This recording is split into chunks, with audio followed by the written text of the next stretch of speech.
Bonjour, bienvenue au Salon de l'Agriculture sur le stand de la coopération agricole qui nous accueille aujourd'hui. Je suis Thierry Germain, expert associé à la Fondation Jean Jaurès, et à mes côtés Amandine Claveau, directrice des études de la Fondation Jean Jaurès. On est ensemble pour une toute petite heure pour le coup, pour parler de la coopération et de la souveraineté alimentaire. Je vais très rapidement résumer le cadre dans lequel tout ça a lieu. Premièrement, ça a lieu dans le cadre d'une initiative qui a été lancée par la Fondation Jean Jaurès avec le Crédit Coopératif et la CGSCOP, qui s'appelle l'atelier Vivre en coopération. Le but du jeu, c'est d'essayer de mesurer tous les potentiels de la coopération aujourd'hui par rapport à des grandes questions contemporaines, et c'est de le faire en les confrontant à quelques-uns des grands enjeux, des grandes questions d'aujourd'hui. Alors, je vais faire plus court que ce qui était prévu, mais à titre d'exemple, en mobilisant des experts, en mobilisant des acteurs de terrain, en travaillant à la fois sur les aspects pratiques et sur l'aspect des idées, on a essayé de voir en quoi la coopération pouvait être une réponse face au sport business, face à la marchandisation de la petite enfance, à l'accaparement des données, à l'exploitation mercantile du deuil, l'essoufflement démocratique, ou encore à la concentration dans les médias. Donc le but du jeu de cet atelier, effectivement, c'est de mobiliser la coopération sur les sujets chauds, vraiment les sujets les plus chauds de la société, et donc aujourd'hui celui de la souveraineté alimentaire. Et deuxième élément, dans le cadre de cet atelier, on organise ce qu'on appelle des immersions dans des événements ou dans des lieux où la coopération est en action. Voilà. On échange avec ceux qui la font, et aujourd'hui c'est vous, pour regarder effectivement les problématiques qu'ils affrontent et les solutions qui sont susceptibles de proposer. Donc on a considéré tous ensemble que la question de la souveraineté alimentaire était véritablement une question centrale. On a déjà eu l'occasion à la Fondation Jean Jaurès d'y travailler il y a quelques semaines. Une note de Marilyn Philippi, on va y revenir évidemment, vient de paraître à la Fondation vendredi dernier, qui traite également du sujet. Et donc je passe la parole à Amandine pour présenter nos invités et entamer ce débat. Bonjour à toutes et à tous, ravi de vous avoir parmi nous. Donc, je vais présenter nos intervenants pour cet atelier terrain. Donc Marilyn Philippi, bonjour, vous êtes économiste et vous êtes spécialiste de la coopération. On va parler de la note que vous avez publiée sur le site de la Fondation Jean Jaurès. À votre droite, Daniel Perob, vous êtes président de la coopérative Maïs Adour et vous êtes agriculteur, et vous nous parlerez donc des réalités auxquelles vous êtes confrontés. Et à votre gauche, Marilyn, devrait arriver prochainement Dominique Chargé, agriculteur lui aussi, et président de la coopération agricole. Peut-être commencer par vous, Marilyn Philippi. Est-ce que vous pourriez revenir sur les grands enseignements de la note que donc vous pouvez retrouver sur le site de la Fondation Jean Jaurès et qui s'intitule, je vais essayer d'y arriver, les coopératives agricoles contre la désagriculturisation de la France. C'est une note que vous pouvez retrouver en ligne sur le site de la Fondation Jean Jaurès. Donc Marilyn, est-ce que vous pourriez nous dire un peu quels sont les enseignements que vous pouvez tirer, et en fait, quel est selon vous ce que peuvent apporter les coopératives dans le cadre de ces défis face à la souveraineté alimentaire? Oui, bonjour à toutes et à tous. Merci beaucoup pour cette invitation, et je suis ravie vraiment d'être au salon pour avoir discuté de cet éclairage sur les coopératives agricoles, parce que comme vous l'avez très bien dit, la note à la Fondation, elle souligne déjà une méconnaissance de ces entreprises. Ces entreprises, elles représentent 3 agriculteurs sur 4 en France. Elles ont une marque alimentaire sur 3. C'est plus de 200 000 personnes qui sont en emploi par les entreprises coopératives agricoles françaises. Donc c'est des acteurs majeurs des filières, mais aussi des territoires. Et dans le salon, on le voit sur ce site, sur ce stand qui est magnifique, on a beaucoup de produits que personne n'identifie comme étant des produits coopératifs, et pourtant c'est des produits qu'on consomme tous les jours. Et c'est donc très important de pouvoir échanger aussi bien avec les personnes qui passent, les familles, mais également les professionnels, pour mieux connaître ce que sont ces entreprises. Alors ces entreprises, elles jouent un rôle très particulier parce que, en fait, très souvent, elles sont méconnues parce que finalement, elles ne sont pas paillettes. Elles ne sont pas paillettes parce qu'elles ne distribuent pas de dividendes aux actionnaires. Elles sont aux propriétés des associés coopérateurs, donc des agriculteurs engagés à travers leur activité. Et donc cet engagement fait que finalement, elles sont aux mains, elles sont pilotées, et on a 2 présidents de coopératives qui vous éclaireront sur la façon dont elles sont aux mains de leurs associés coopérateurs. Mais donc, ce sont des entreprises qui réinvestissent leurs bénéfices dans les territoires pour soutenir l'organisation des filières, pour développer des innovations. On parle de décarbonation, on parle de transition agroécologique. Et donc, tous ces challenges, en fait, les coopératives agricoles, elles s'en saisissent au quotidien. Alors, ce qui fait la force aussi de ce modèle, c'est qu'en fait, c'est un modèle qui prend toutes les différentes dimensions du problème. À la fois, souveraineté alimentaire, ça ne se décrète pas, ça s'organise collectivement. Et on parle de production, mais aussi de transformation, de commercialisation, de distribution. Et en même temps, on va avoir des acteurs qui investissent dans des outils très performants de transformation. On le voit avec les produits. Donc cette souveraineté alimentaire, quand les coopératives agricoles s'y inscrivent, elles le font aussi parce qu'il y a le renouvellement des générations, parce qu'il y a la sécurisation des outils, parce qu'il y a l'investissement dans les labels, dans les marques. Et donc ça sécurise le revenu de l'agriculteur et ça fait des outils qui sont à la fois non délocalisables, mais aussi transmissibles aux nouvelles générations. Donc ce que j'ai fait dans la note, c'est d'essayer d'éclairer un petit peu ce que sont ces entreprises, comment elles répondent aux enjeux, quels sont leurs points de fragilité aussi, et comment on peut les accompagner pour remplir ces missions qui sont aujourd'hui essentielles pour le choix qu'on a de notre souveraineté alimentaire. Merci Marilyn. Dominique Chergé, en fait, juste avant que vous arriviez, on a déjà présenté à la fois la problématique qui nous réunit aujourd'hui, etc. Je vais vous demander deux choses en fait. La première, que vous étiez seul à pouvoir faire, de redire en quelques mots ce qu'est la coopération agricole. Et la deuxième, évidemment, j'ai expliqué que l'atelier Vivre en coopération, c'était une façon de mobiliser la coopération dans les sujets les plus chauds, les plus actuels, les plus importants du moment. On partage, Fondation Jean Jaurès, coopération agricole, l'idée selon laquelle la souveraineté alimentaire est l'un de ces sujets chauds. Est-ce que vous pouvez redire en quelques mots là aussi pourquoi ce sujet est important ? D'abord, merci et toutes mes excuses. Il y avait un embouteillage à l'entrée. Alors, la coopération agricole, c'est l'organisation nationale qui regroupe les 2000 coopératives françaises qui sont sur tous les territoires français, bien sûr, qui sont de toute taille. Mais on est à peu près dans les mêmes formats, c'est-à-dire que les TPE-PME représentent à peu près 95% de nos coopératives, notamment dans la viticulture, qu'il y a à peu près 150 ETI et une vingtaine de grands groupes dans le monde de la coopération agricole aujourd'hui. Cet ensemble-là, engagé évidemment sur toutes les productions et tous les territoires, représente à peu près 70% de la production agricole et représente à peu près 50% de la production alimentaire française, avec une marque sur 3 qui appartient aujourd'hui à des agriculteurs à travers leur coopérative. Je ne vais pas redire ce qu'est le modèle, je pense que Marilyn l'a dit. Peut-être ce que l'on peut noter, c'est que ce modèle, c'est un modèle qui accompagne les exploitations agricoles dans leur démarche de production, dans aujourd'hui la transformation des modèles de production pour répondre aux différents enjeux auxquels nous sommes confrontés, et qui en plus organise la production sur le plan économique, transforme et commercialise cette production. Donc c'est vraiment aujourd'hui finalement une coopérative, c'est le prolongement de chacune des exploitations des agriculteurs. D'ailleurs, je ne l'ai pas dit, mais 3 agriculteurs sur 4 sont aujourd'hui adhérents au moins d'une coopérative dans une démarche de production, et que cet ensemble-là représente 200 000 salariés aussi sur l'ensemble du territoire français. Donc c'est effectivement considérable, et je reviens à votre deuxième question, les enjeux qui sont devant nous.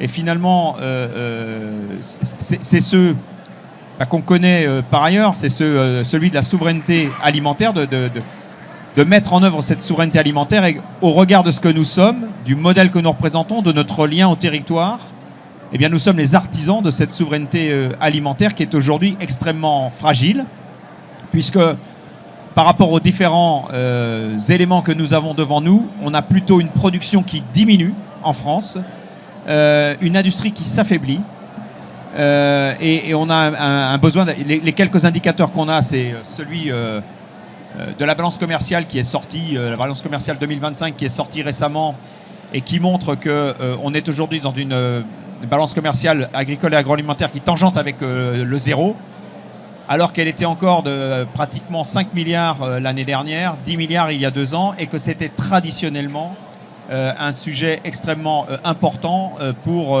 j'allais dire, l'économie française et pour notre souveraineté. En fait, aujourd'hui, nous importons une partie importante dans certaines catégories de notre consommation. Je pense aux œufs, je pense aux volailles, notamment aux volailles qui vont composer l'alimentation du quotidien. Je pense qu'on est très bien placé sur les produits à haute valeur ajoutée, les produits segmentés, mais qu'on a un vrai sujet sur ce que j'appelle aujourd'hui l'entrée de gamme et le cœur de gamme, qui constitue l'alimentation des Français et sur lequel il va falloir que l'on réinvestisse. On est fragile sur le secteur des fruits et légumes, sur lequel on importe aussi beaucoup. Et on a un problème majeur aujourd'hui dans notre, j'allais dire, équation agricole et agroalimentaire, c'est que nous exportons dans pas mal de filières beaucoup de produits bruts et réimportons dans ces mêmes filières des produits transformés. C'est vrai pour la pomme de terre en frites ou en chips, c'est vrai pour le blé et en réimportation de farine, notamment d'Allemagne, c'est vrai pour les broutards que l'on fait engraisser en Italie et on réimporte de la viande. Cette fragilité, c'est quoi? Cette fragilité, c'est le fait que nous ayons depuis 20 ans insuffisamment considéré la modernisation, le développement, l'innovation dans le secteur agricole et agroalimentaire, que nous ayons sans doute été confrontés à des contraintes administratives, à des contraintes réglementaires qui ont freiné la production chez nous, à une logique de compétitivité liée aux dispositions, j'allais dire, fiscales, sociales, etc., particulières du secteur français, mais probablement aussi à un système, j'allais dire, de complexité et de pression forte dans les négociations commerciales avec l'ensemble de nos clients, qui est un système assez particulier en France et qui a énormément fragilisé l'appareil de production et de transformation. Pour terminer, les enjeux qui sont devant nous, très rapidement, on les connaît, c'est ceux d'abord du changement climatique. Comment est-ce qu'on accompagne la transformation de nos modèles de production en exploitation? Comment est-ce qu'on accompagne la transformation de nos filières? Comment est-ce qu'on accompagne la transformation de modèles économiques de territoires qui aujourd'hui sont fragilisés par ce changement climatique? Le deuxième grand sujet auquel on est confronté, qu'on aurait espéré être conjoncturel, mais je pense qu'il est en train de devenir structurel, c'est celui de l'évolution de la géopolitique mondiale et donc du positionnement de la France et de l'Europe sur certains marchés. Le fait que nous soyons aujourd'hui aussi, sans doute trop souvent, dans les accords commerciaux, la variable d'ajustement sur le secteur agricole et agroalimentaire, et qu'on soit prêt à l'échelle européenne à accepter des importations, je pense notamment, je fais référence au Mercosur, ou peut-être à l'accord en cours aujourd'hui avec l'Australie, prêt à accepter l'importation de produits qui ne respecteraient pas les règles et les standards de production qu'on nous impose en France et qui finalement nous mettent dans un jeu de concurrence déloyale. Je précise juste à ce stade que nous ne sommes pas opposés aux échanges. Nous avons besoin d'échanges. Nous sommes opposés aux échanges déloyaux, ceux qui laisseraient entrer des produits qui ne sont pas des produits qui respectent les standards de production. Ce que nous demandons par ailleurs, c'est d'avoir en France les mêmes règles de production que nos collègues à l'échelle européenne. Enfin, il y a un troisième élément qui fragilise aujourd'hui beaucoup notre filière, en tout cas qui nécessite que l'on fasse des transformations, c'est celui de notre capacité à pouvoir répondre à l'évolution des modes de consommation. Je pourrais en reparler si vous le souhaitez, mais en tout cas, ça c'est quelque chose qui va reposer la question de l'organisation économique de la production et de l'organisation ou de la structuration de nos filières. Merci beaucoup pour ces premiers éléments et échanges. Je me tourne vers vous, Daniel Perrault. Vous êtes, on l'a dit, agriculteur, président de la coopérative Maïsadour. Justement, qu'est-ce que pour vous recouvre le terme de souveraineté alimentaire? Comment ça se traduit pour vous au quotidien au niveau du terrain? Et est-ce que vous partagez les constats qui ont été précédemment évoqués par votre collègue Dominique Chargé? Bonjour à tous, merci de m'avoir invité, que le groupe Maïsadour puisse s'exprimer. Donc la coopérative Maïsadour, c'est une coopérative du sud-ouest de la France qui produit essentiellement du poulet, du foie gras et des produits tels que le maïs et du maïs semence au travers de notre filiale Massitz. Nous avons 5000 agriculteurs, 4000 salariés et donc nous avons une histoire où dans le département des Landes, nous sommes le premier employeur privé du département. Et donc, quand on parle de souveraineté alimentaire, moi, ce que j'ai envie de vous dire, le mandat que j'incarne depuis 4 ans, c'est de qu'est-ce qu'on veut faire de notre agriculteur et de notre territoire dans la région dans laquelle nous nous trouvons. C'est ça l'enjeu, c'est ça le défi auquel nous devons répondre.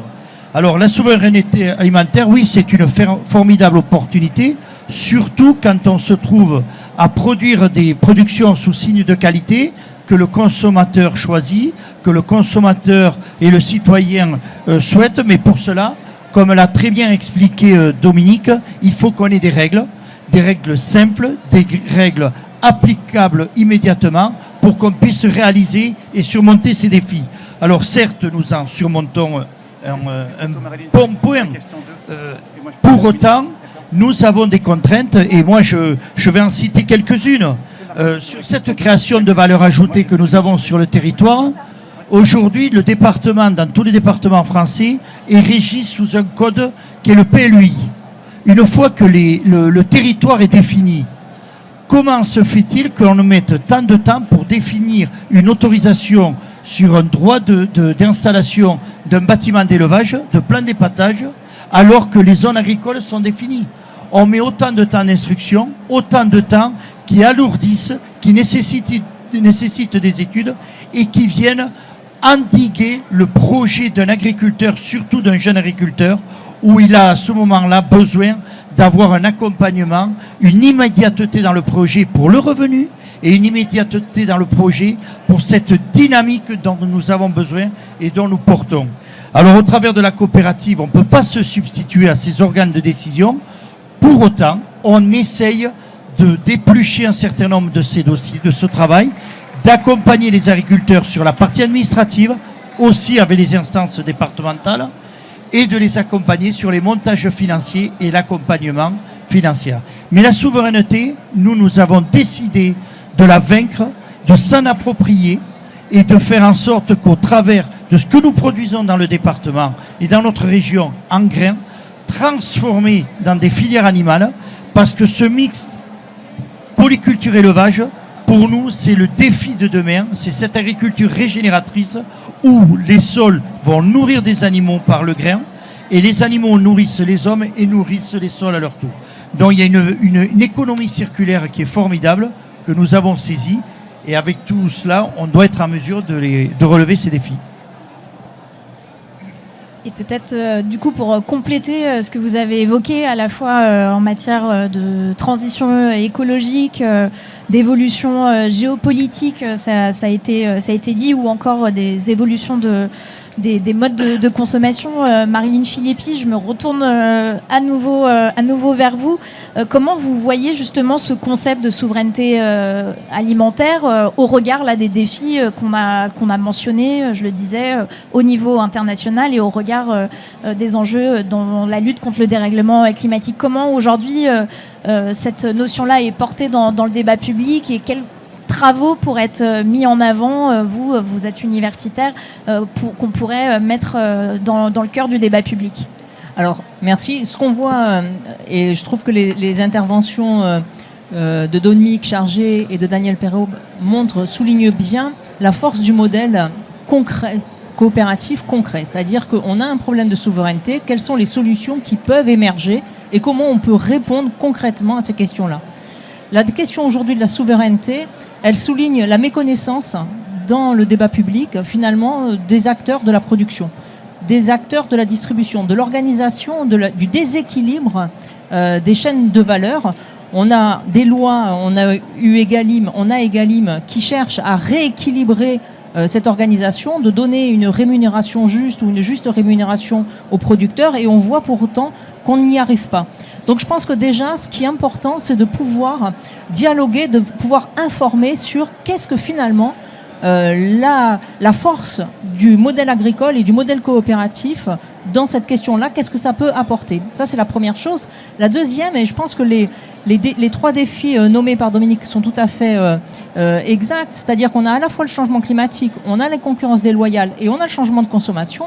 Et ça nécessite donc qu'on informe et qu'on puisse dialoguer pour mieux comprendre, mieux connaître ce qui se passe et comment on peut travailler ensemble pour le résoudre. Ce que je disais tout à l'heure, c'est un problème qui est collectif. On ne doit pas opposer producteur-consommateur.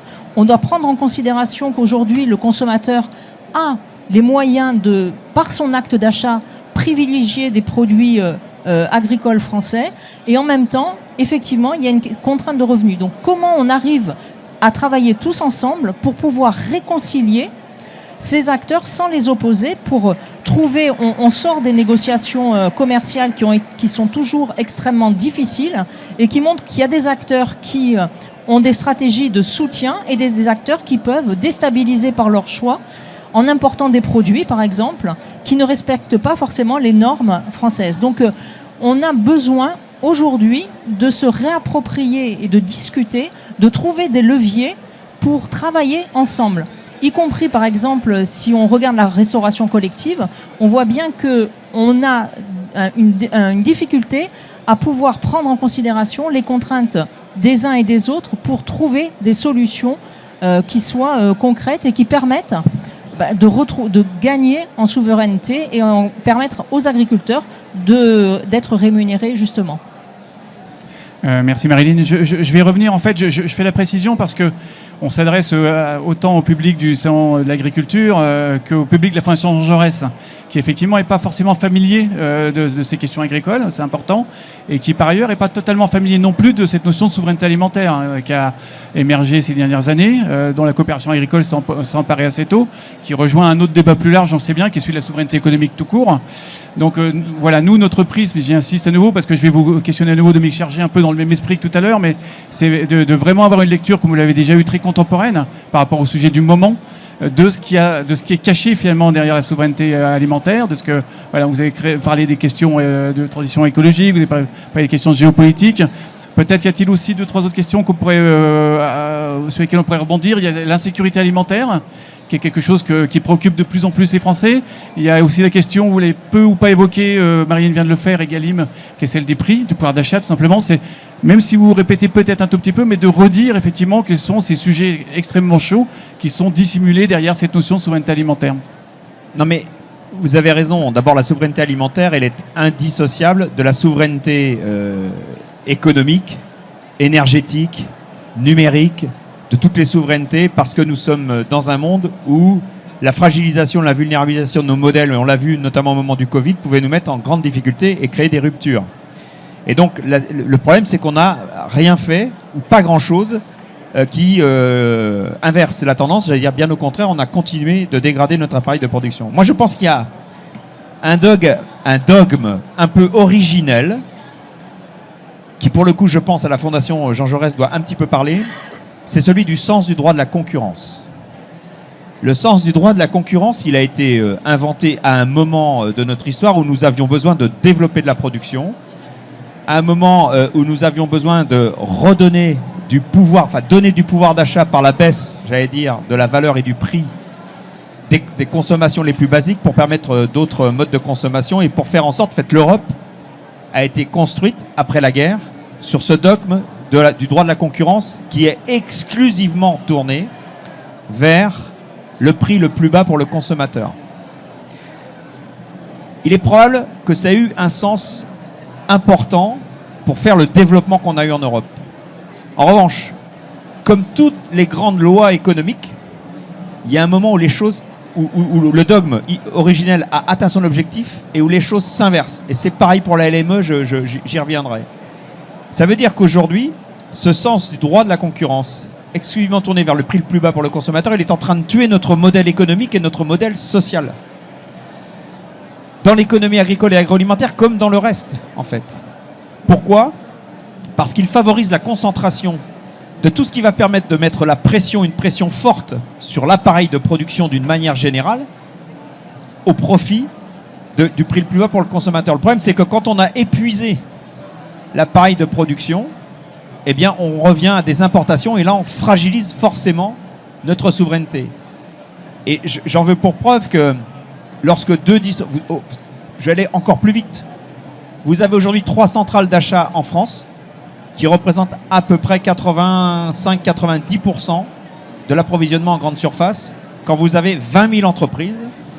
Et le niveau d'interprétation de l'autorité de la concurrence sur les concentrations, il est diamétralement opposé dès lors que vous êtes un fournisseur, un industriel ou un agriculteur, que ce qu'il est pour un distributeur. Et ça, il faut qu'on arrive à le changer parce que la reconquête de notre souveraineté alimentaire passera par la consolidation de l'appareil de transformation, de l'appareil industriel pour faire à l'échelle française des champions européens qui pourront maintenir et être les garants de cette souveraineté alimentaire et de cette souveraineté économique à l'échelle nationale. Ça, c'est le premier point.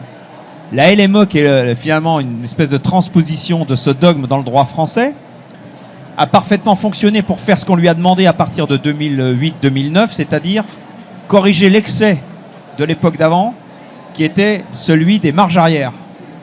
Ça s'est bien passé jusqu'en 2013. Je ne vais pas expliquer parce que, en revanche, une fois que le sujet est épuisé, le mécanisme devient vicieux parce qu'il continue de fonctionner et du coup, il devient déflationniste. Et là, il a fragilisé, on a énormément fragilisé. Et Egalim, c'est quoi, pour revenir à ça? Eh bien, Egalim, c'est une emplate sur une jambe de bois. C'est-à-dire que Egalim vient corriger ou essaie de corriger ce que la LME a institutionnalisé. Voilà pourquoi Egalim a beaucoup de mal à fonctionner. En fait, nous n'aurions pas besoin d'Egalim si nous avions des lois commerciales qui nous permettent d'avoir un équilibre dans les relations et les négociations et la formation des prix. Voilà un petit peu quel est le sujet, à mon avis, principal sur lequel il faut que l'on travaille. Le deuxième point, à mon avis, qui est important pour retrouver de la souveraineté alimentaire, c'est, comme l'a évoqué Daniel, c'est celui d'être en capacité de réinvestir dans notre appareil de production. Et on a énormément de contraintes, je ne vais pas y revenir, mais on a un levier, ou en tout cas un sujet essentiel, et au moment des élections municipales, ça me semble important de l'apporter comme un levier à travailler ensemble, et notamment avec les maires, c'est celui de reconquérir vis-à-vis de l'opinion du citoyen et du consommateur la nécessité de produire français pour consommer français, de réassocier l'exigence du contenu de l'assiette avec la nécessité de la production qui va constituer cette assiette. Et ça, on l'a complètement perdu de vue. On l'a perdu de vue, pourquoi? Parce que la France s'est urbanisée et parce que finalement, toutes les références historiques qu'on faisait jusqu'à il y a une vingtaine d'années sur le cousin, le frère ou la famille qu'on connaissait, qui avait encore une exploitation, il est en train de se fissurer. Enfin, en tout cas, on a une rupture. Et du coup, il fallait reconquérir ça. Donc, il y a évidemment de l'éducation, un peu dans l'éducation de base à faire au niveau de l'éducation nationale, mais il y a aussi un travail à faire collectif pour retrouver la nécessité d'entreprendre, la nécessité d'investir pour pouvoir consommer français. Et je vais aller plus loin parce que je pense qu'il faut dire les choses comme elles sont. C'est réinvestir et réorganiser l'appareil de production et de transformation avec des outils compétitifs, c'est-à-dire ceux qui vont nous permettre de produire ce que les Français consomment. Et que consomment les Français? Ils consomment beaucoup moins, évidemment, de produits très haut de gamme. Je prends un exemple assez simple pour l'illustrer. Vous n'avez pas besoin de la même qualité de produit en poulet, parce que c'est sans doute ce qui l'illustre le mieux. Dès lors que vous voulez consommer un poulet cuit au four le dimanche en famille ou entre amis, que le poulet que vous allez consommer dans un sandwich, sur un coin de table, dans une gare ou dans un aéroport, en vitesse, un jour où vous n'avez pas le temps. Ce qui est en fait, ce déplacement du mode de consommation, c'est aussi la nomadisation de la consommation. Et on ne répond pas à l'approvisionnement de la nomadisation de l'alimentation comme on répondait à l'alimentation structurée sous l'angle de la cellule familiale et des repas 3 fois par jour. C'est ça les enjeux qui sont devant nous. Et la reconquête de la souveraineté, c'est aussi répondre à l'évolution de ces modes de consommation. Merci. Je me tourne peut-être dans le prolongement de ce qui a été dit vers vous, Daniel Perrault. Quel risque vous rencontrez dans le cadre de vos exploitations au sein de votre coopérative?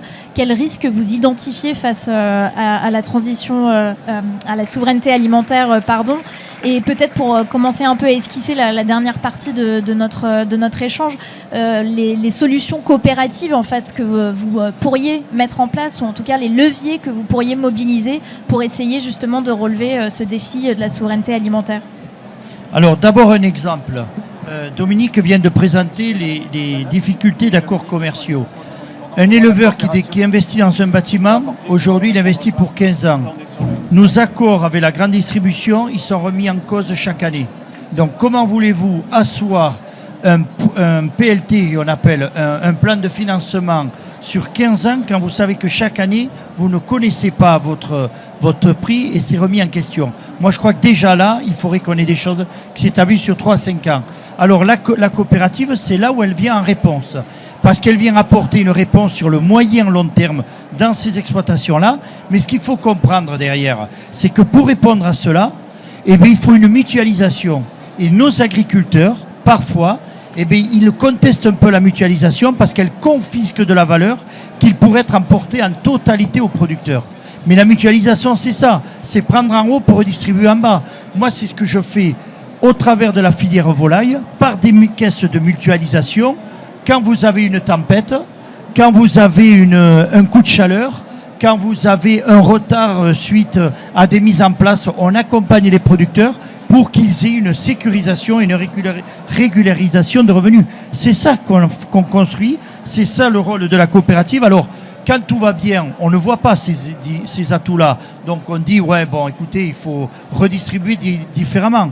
Mais quand il y a des coups durs, comme nous l'avons connu dans le sud-ouest avec les grippes aviaires, notamment, malgré les accompagnements de l'État, nous avions mutualisé par le passé et nous maintenons une mutualisation qui permet d'accompagner et à ce que les producteurs puissent à la fois honorer leurs charges et continuer à vivre de leur métier. Alors d'autres perspectives, c'est au travers des facteurs de production. Il y a des choses simples dont nous avons besoin. Nous travaillons sur de l'agriculture régénératrice. C'est quoi? C'est utiliser les facteurs que peut apporter le sol par des nouvelles techniques de travaux de sol, par des nouvelles méthodes de travail en utilisant des plantes de service l'hiver, puisque nous sommes dans une région où nous avons essentiellement des cultures de printemps. Donc nous couvrons nos sols pour faire travailler nos sols et avoir une couverture d'adventice au printemps qui soit la plus maîtrisée possible. Mais ça se fait aussi avec de la technicité de semences. J'entends par quoi? Pour avoir ces solutions-là, on aurait des variétés NGT avec des vigueurs de départ fortes. Ça a quoi comme incidence? Moins d'utilisation de protection contre les ravageurs de sol, une efficience sur l'eau qui serait encore plus optimisée, en plus de tout le travail que nous avons par cette agriculture régénératrice.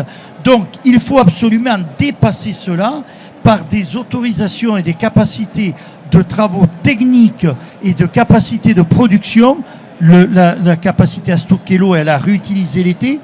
Tout ça, ce sont des choses qu'il faut accentuer, qu'il faut accélérer dans l'intérêt de mettre en place au service de notre environnement, biodiversité, sol, une production adéquate où le producteur y retrouve parfaitement son rôle. Et la coopération, eh bien, c'est le guide. Nous investissons chez Maïsadour, comme d'autres coopératives, dans une telle trajectoire pour que le pas soit passé, pour qu'on puisse engager des démarches. J'ai envie de dire, le plan Marshall par le passé, c'était ça aussi. C'était pas que du machinisme, c'était apporter des réponses. Et là, nous aurions besoin de l'État, nous aurions besoin d'un engagement plus fort pour accélérer cette démarche et pour apporter des réponses. Merci. Alors, votre intervention permet vraiment de basculer, puisqu'il nous reste à peine un petit quart d'heure, puisque quand on est arrivé, on nous a annoncé qu'on avait un petit quart d'heure de moins pour l'échange qui nous occupe aujourd'hui. Donc, sur les solutions, et notamment sur les solutions venant de la coopération et solutions coopératives. Marilyn, votre note à la Fondation Jean Jaurès qui vient de paraître, elle questionne clairement les coopératives agricoles aujourd'hui par rapport aux enjeux que Daniel et Dominique ont rappelés, c'est-à-dire beaucoup d'enjeux sous-jacents derrière cette question de la souveraineté alimentaire. Et votre note dit il y a des rendez-vous importants, il y a des mutations qu'il va falloir assumer, il y a des transformations qu'il va falloir mener, il y a des rendez-vous qui sont aussi délicats pour certains d'entre eux. Alors on n'a pas le temps de tout développer, mais est-ce que vous pourriez insister sur quelques-uns de ces grands rendez-vous pour les coopératives agricoles pour qu'elles puissent continuer d'être finalement la solution qu'esquissait Daniel? Oui, mais moi je trouve que justement à travers ces exemples concrets, on voit bien la force du modèle coopératif. Moi ce que je veux d'abord dire, c'est qu'en fait, le modèle coopératif agricole français, c'est un modèle qui est traditionnel et en même temps, c'est un modèle qui est vraiment porteur d'avenir. Pourquoi ? Parce que ce sont des agriculteurs qui sont engagés et qui dirigent leur coopérative, qui possèdent leur coopérative. Si on regarde au niveau européen, ce n'est pas le cas d'autres grandes coopératives agricoles. Nous, on a vraiment un modèle qui est détenu par des agriculteurs. Et donc, c'est un modèle qui mutualise. On le voit bien face aux défis. Actuellement, il y a des inondations qui sont terribles en France. S'il n'y a pas ce souci de l'autre porté par le modèle, s'il n'y a pas cette mutualisation, cette attention, il y a les caisses de péréquation, mais il y a aussi tout le travail, le partage. On le voit aussi avec les CUMA, avec les coopératives d'utilisation de matériel agricole. On a un partage des risques, on a un partage pour investir, et les attentes sont énormes. Donc si on n'a pas ce modèle coopératif qui est là pour mettre en place des solutions, pour consolider des outils, pour investir, et on le voit sur la transition agroécologique ou le numérique, on voit bien que ça, sans coopérative, ça va être extrêmement difficile de pouvoir relever ces challenges. C'est la raison pour laquelle c'est un modèle qui est à la fois démocratique, on dit bien une personne égale une voix pour la prise de décision, donc c'est un modèle qui réconcilie, qui accompagne, qui assure, qui mutualise et qui permet d'envisager autrement un futur désirable pour les agriculteurs, mais aussi pour la société. Et je pense que c'est très important qu'on puisse mieux connaître et accompagner, soutenir, parce que les défis sont énormes. Peut-être la question un peu conclusive, mais qui reprend ce qui a été déjà évoqué par l'ensemble des intervenants. Dominique Chargé, justement, on a parlé donc de la coopération comme modèle, comme solution. On a évoqué un certain nombre de leviers. Est-ce que vous pensez que les coopératives peuvent finalement être et incarner les éléments en matière d'adaptation, porter les questions d'investissement, d'innovation? Est-ce que vous, avec votre regard à la coopération agricole, justement, c'est ce que vous portez? Oui, parce que si je vous disais pas oui, je quitte le plateau, le salon et je rentre chez moi. Bien sûr que nous sommes, je l'ai dit tout à l'heure, nous sommes la cheville ouvrière de cette souveraineté alimentaire. D'abord parce que, pour une raison extrêmement simple, nous sommes, Daniel et moi, agriculteurs, nous sommes responsables de coopératives. Pour nous, le fait de réussir sur le territoire n'est pas une option. C'est une nécessité, c'est une mission. La coopérative est un outil collectif que nous avons hérité de nos prédécesseurs et emprunté à nos successeurs. Nous avons, nous, le devoir de faire en sorte qu'il reste l'outil économique au service de l'économie agricole et agroalimentaire de son territoire. Si je simplifie. D'abord, je voulais féliciter et remercier Marilyn pour l'ouvrage qu'elle vient de faire, en tout cas la contribution qu'elle vient d'apporter, que j'ai lu avec beaucoup d'attention. Effectivement, c'est extrêmement important qu'on rappelle ce que sont aujourd'hui les principes et les fondements de notre coopérative, de nos coopératives. Nous sommes la coopération agricole et nous sommes la chaîne alimentaire, de l'amont jusqu'à l'aval. Ce qui veut dire que la chaîne alimentaire, c'est aussi LCA. Nous pourrions être LCA au carré. La coopération agricole, la chaîne alimentaire. Parce que finalement, nous sommes aujourd'hui le lien entre la production agricole et le consommateur. Alors, il est localisé, le local peut être régional, peut être national, etc. L'essentiel, c'est qu'on réponde aujourd'hui aux besoins alimentaires de nos compatriotes. Sur les solutions qu'on peut apporter, nous sommes ancrés sur les territoires et je pense qu'il faut que nous passions probablement d'une logique trop encore interprétée comme étant une logique qui part de la production agricole en flux poussé et dont les marchés, entre guillemets, se débrouillent, pour rentrer dans une logique de flux tiré, celle qui va faire que nous allons mettre en production dans les exploitations ce que le marché est capable ou demande à un horizon qu'on définit. C'est une logique plus de flux tiré. On le fait beaucoup, on le fait évidemment en volaille, on le fait dans un certain nombre de productions. Je pense qu'il faut que nous travaillions aujourd'hui beaucoup plus dans une mise en production qui correspond à ce que le marché attend et pas dans une logique dans laquelle on choisit une production dont on ne sait pas ce qu'on sera en mesure d'en faire quand elle arrivera à maturité pour être commercialisée. Et ce que peut faire et doit faire la coopération, parce que c'est son rôle, c'est celui, j'ai dit tout à l'heure, d'organiser économiquement la production, c'est-à-dire faire en sorte que cette production soit destinée à un marché et structurer les filières, c'est-à-dire mettre en place tout ce qui va permettre à la fois d'approvisionner l'exploitation, d'apporter du conseil dans les exploitations et les outils de transformation qui vont permettre de faire l'alimentation que les Français vont consommer. Et plus on arrivera à organiser la production dans une logique de flux tiré, quand la mise en production répondra à un marché, plus on sera capable de prévoir la valeur créée et sa répartition. Et ça, on le fait de plus en plus, on peut appeler ça les contrats tripartites, etc. Il y a deux sujets qui viennent un petit peu accompagner ça de manière transversale. La première, c'est l'accompagnement dans les transitions agroécologiques dans les exploitations, la décarbonation de nos filières.